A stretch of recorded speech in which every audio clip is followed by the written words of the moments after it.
Wala pang pinal na desisyon si Pangulong Ferdinand R. Marcos Jr. kaugnay sa imbitasyon ni US President Donald Trump na sumali sa tinatawag na Board of Peace Initiative ayon yan sa Malacanang.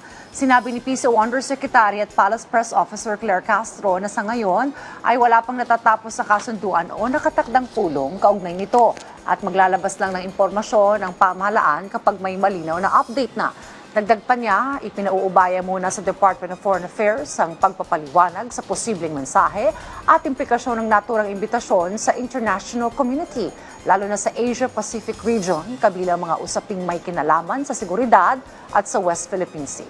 Samantala, tungkol naman sa nalalapit na biyahe ni Pangulong Ferdinand R. Marcos Jr. sa New York, ipinaubaya rin ng PCO sa DFA ang pagbibigay ng detalye hinggil sa mga posibleng pakikipagpulong ng Pangulo sa mga opisyal ng Estados Unidos, gayon din sa mga isyong maaring talakay.